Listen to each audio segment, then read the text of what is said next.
అందరికీ నమస్కారం. ఈరోజు election commission of India election announcements చేయడం జరిగింది. దానిలో భాగంగా చాలా ఇన్స్ట్రక్షన్స్ కూడా ఇవ్వడం కూడా జరిగింది.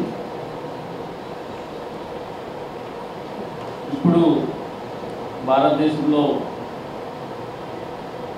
ఎలక్షన్స్ జరుగుతున్నాయి కాబట్టి చాలా స్టేట్స్ అనేది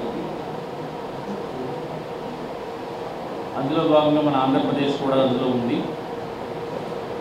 కృష్ణా జిల్లాకు సంబంధించి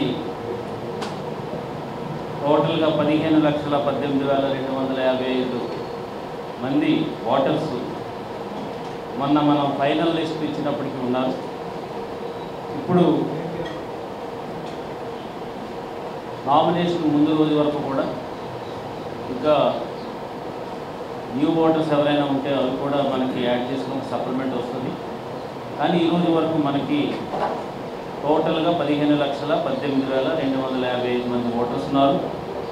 అందులో 7,37,394 మంది మేల్ ఓటర్స్ ఉన్నారు. 7,80,796 మంది విమెన్ ఓటర్స్ ఉన్నారు. అంటే 7,37,394 మంది పురుషులు, 7,80,796 మంది స్త్రీలు ఉన్నారు. సో పురుషుల కన్నా స్త్రీలే అధికంగా ఓటర్గా ఉండడం అనేది గమనించదగినటువంటి విషయం. దీంతో పాటు మనకి 20,163 మంది పీడబ్ల్యూడి అంటే డిజబిలిటీకి సంబంధించినటువంటి ఓటర్స్ ఉన్నారు. 18 నుంచి 19 ఎలక్టర్స్ వాళ్ళు కూడా 28,902 మంది ఉండడం జరిగింది. టోటల్గా మనకి 1,763 పోలింగ్ స్టేషన్స్లో 1,110 లొకేషన్స్లో రేపు ఎలక్షన్స్ అనేవి మనకి జరగబోతున్నాయి. సో ఆల్మోస్ట్ మనం ఎవరైతే ఎలిజిబుల్ ఓటర్స్ అయితే ఉన్నారో వాళ్ళందరినీ కూడా ఎన్రోల్ చేసుకోవడం జరిగింది. ఎవరైతే కనుక ఓటర్స్ చనిపోయి లేకోకుండా ఉన్నారో వారిని కూడా డిలీట్ చేయడం అనేది జరిగింది. సో దీంతో పాటు మనకి పోలింగ్ బూత్స్ దగ్గర అన్ని రకాలైనటువంటి ఏర్పాట్లు కూడా మనం ఆల్రెడీ ఇప్పటికే సిద్ధం చేసాము. ఓటర్స్కి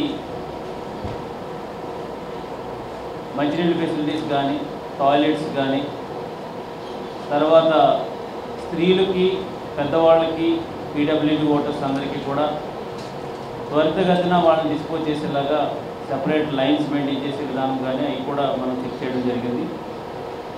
సో ఆ ఏర్పాట్లు కూడా మనం అన్నీ కూడా చేసాం. దీంతో పాటు పోలింగ్ స్టేషన్ ఎట్లా ఉంటుంది అనే ఒక అవగాహన కూడా కల్పించాలనే ఉద్దేశంతో మన మోడల్ పోలింగ్ స్టేషన్స్ అన్నీ కూడా మనకి ఇక్కడ కలెక్టరేట్లో మజిలీపట్నంలో పెట్టాము. అదేవిధంగా మనకు ఉన్నటువంటి 7 నియోజకవర్గాల్లోనూ కూడా అందరు ఆర్ఓస్ అందరూ కూడా ఈ మోడల్ పోలింగ్ స్టేషన్స్ అనేది కూడా పెట్టడం జరిగింది. ఈసారి home voting facility for 85 and disable voters వాళ్ళు ఒక 40% కన్నా పైన ఉన్నటువంటి డిజేబిలిటీ ఉన్నటువంటి ఓటర్స్ ఎవరైనా సరే వాళ్ళు పోలింగ్ స్టేషన్కి రాలేని పరిస్థితిలో ఉన్నవాళ్ళు వాళ్ళ ఇంటి దగ్గరే వాళ్ళు ఓటు వేసుకునే ఫెసిలిటీ కూడా ఇవ్వడం అనేది జరిగింది. సో ఈ రకంగా అన్ని ఫెసిలిటీస్ కూడా మనకి కల్పించడం జరిగింది. అండ్ ఓటర్ లిస్ట్ కూడా మనమంతా కూడా తయారు చేసి రెడీగా అయితే పెట్టుకున్నాం. సో ఇప్పుడు మనకి యాజ్ పర్ ఈసీఐ షెడ్యూల్ ప్రకారం టోటల్గా భారతదేశంలో 7 ఫేజెస్లో ఈ ఎలక్షన్స్ అనేవి జరుగుతున్నాయి. సో మొదటి ఫేజ్ వచ్చి నీకు 19th ఏప్రిల్ పోల్ జరుగుతుంటే లాస్ట్ ఫేజ్ వచ్చేటప్పటికి మనకి అంటే 7th ఫేజ్ వచ్చేటప్పటికి 1st జూన్లో ఎలక్షన్స్ జరుగుతున్నాయి. అంటే ఆల్మోస్ట్ ఈ 7 ఫేజెస్లో కూడా డిఫరెంట్ పేజెస్లో డిఫరెంట్ డేట్స్లో పోలింగ్ జరగడం అనేది జరుగుతుంది. బట్ కౌంటింగ్ అయితే మాత్రం అన్ని వచ్చి 25th ఏప్రిల్ ఉంది. Date of scrutiny of nominations 26th April ఉంది. Last date for withdrawal of candidates వచ్చి 29th ఏప్రిల్ ఉంది. డేట్ ఆఫ్ పోలింగ్ వచ్చి 13th మే ఉంది. డేట్ ఆఫ్ కౌంటింగ్ వచ్చి 4th జూన్ ఉంది. అండ్ 6th జూన్తో టోటల్గా ఎన్నికల ప్రాసెస్ అనేది కంప్లీట్ అవుతుంది. సో ఇది యాక్చువల్గా మనకు ఉన్నటువంటి షెడ్యూల్. సో దీన్ని బేస్ చేసుకుని మనకి ఈరోజు అనౌన్స్మెంట్ వచ్చింది కాబట్టి మోడల్ కోడ్ ఆఫ్ కాండక్ట్ అనేది ఈ రోజు నుంచి కూడా అమల్లో ఉంటుంది. మోడల్ కోడ్ ఆఫ్ కాండక్ట్ కింద మీ అందరికీ తెలుసు, డిఫరెంట్ ఒకసారి అనౌన్స్ అయిన తర్వాత కొన్ని రూల్స్ రెగ్యులేషన్స్ ఉన్నాయి. సో అవన్నీ కూడా మనం ఇక్కడి నుంచి ఫాలో అవ్వాల్సిన అవసరం అయితే ఉంది. ఇందులో ఈరోజు అనౌన్స్మెంట్ వచ్చింది కాబట్టి ఎక్కడా కూడా పొలిటికల్ లీడర్స్ యొక్క ఫోటోగ్రాఫ్స్ కానీ, తర్వాత పార్టీకి సంబంధించినటువంటి స్లోగాన్స్ కానీ, తర్వాత ఈ కట్అవుట్స్ కానీ ఇట్లాంటి ఏవి కూడా మనకి ఈ రోజు నుంచి ఉండకూడదు. అదంతా కూడా మనం డీఫేసింగ్ అయితే చేస్తున్నాం. సో దాంతోపాటు మనకి ఇక ఈ హోర్డింగ్స్, బ్యానర్స్ ఇలాంటివన్నీ కూడా ఇక్కడి నుంచి అవన్నీ కూడా డీఫేసింగ్ అవుతున్నాయి. 24 అవర్స్లో అవన్నీ కూడా క్లోజ్ చేయవలసి ఉంది. అదేవిధంగా మనకి అనాథరైజ్డ్ పొలిటికల్ అడ్వర్టైజ్మెంట్స్ ఏమైనా ఉంటే కనుక వాల్ రైటింగ్స్, తర్వాత పోస్టర్స్, కట్అవుట్స్ ఇట్లాంటివి ఏమన్నా పబ్లిక్ ప్రాపర్టీలో కనుక ఉంటే అవి 48 అవర్స్లో వాటిలో కూడా మనము తొలగించవలసి ఉంటుంది. సో తర్వాత అడ్వర్టైజ్మెంట్స్కి వచ్చేటప్పటికి ఈ రోజు నుంచి అడ్వర్టైజ్మెంట్స్ ఏదైనా కనుక మనం ఇవ్వాలి అని అనుకుంటున్నప్పుడు దానికి సపరేట్గా మీడియా సర్టిఫికేషన్ కంపల్సరీ అవసరం కాబట్టి దానికి సంబంధించినటువంటి అంశాలు కూడా ఇక్కడే మనకి ఉంటాయి. సో దాంతోపాటు మనకి వర్క్స్ ఇవన్నీ మీకు ఇంతకుముందు మోడల్ కోడ్ ఆఫ్ కాండక్ట్లో చాలా అంశాలు ఉన్నప్పటికీ కూడా నేను బ్రీఫ్గా కొన్ని వరకు చెప్తున్నాము.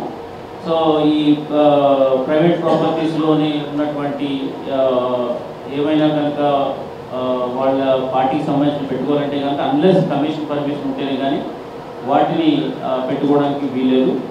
తర్వాత మీకు లిస్ట్ ఆఫ్ వర్క్స్ అంటే ఈ రోజు నుంచి కూడా కొత్తగా ఏ పనులు కూడా మనకి స్టార్ట్ కావు. తర్వాత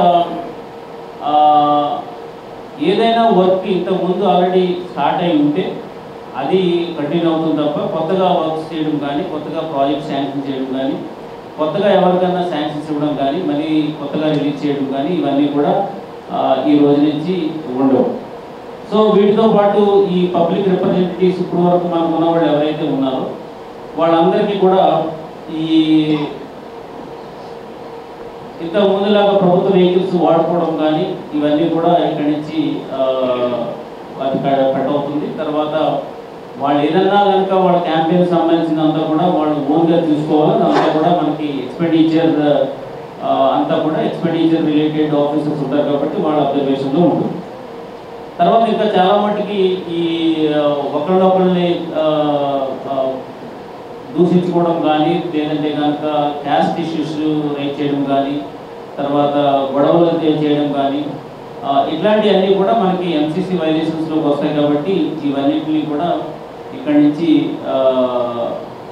ఆపాల్సి ఉంటుంది. తర్వాత దానికి సంబంధించినటువంటి ఆఫీసర్స్ అందరూ కూడా నిరంతరం కూడా చెక్ చేస్తూ ఉంటారు కాబట్టి ఏదైనా కనుక ఎంసీసీ వైలేషన్లోకి వచ్చిందంటే మాత్రం డెఫినెట్గా దాని మీద యాక్షన్ ఇమీడియట్గా తీసుకోవాల్సి ఉంటుంది. సో ఎలక్షన్ కమిషన్ ఇచ్చినటువంటి గైడ్లైన్స్ ప్రకారం దానికి సంబంధించినటువంటి యాక్షన్స్ అన్నీ కూడా ఇమీడియట్గా తీసుకోవడం అండ్ కేసెస్ బుక్ చేయడం అనేది కూడా జరుగుతుంది. సో ఈరోజు నా యొక్క విన్నపం ఏముందంటే మీడియా ద్వారా అందరికీ కూడా ప్రజాప్రతినిధులు కానీ, లేదంటే కనుక కంటెస్టింగ్ చేయాలనుకుంటున్న క్యాండిడేట్స్ అందరికీ కూడా ఎన్నికలు అనేవి సజావుగా జరగాలి, మంచి వాతావరణంలో జరగాలి. కాబట్టి పార్టీకి సంబంధించినటువంటి అభ్యర్థులు కానీ, పార్టీ సపోర్టర్స్ కానీ అందరూ కూడా ఎన్నికల నియమావళికి లోబడి ప్రశాంతమైన వాతావరణం క్రియేట్ చేయాలని చెప్పి సందర్భంగా తెలియజేసుకుంటున్నాము.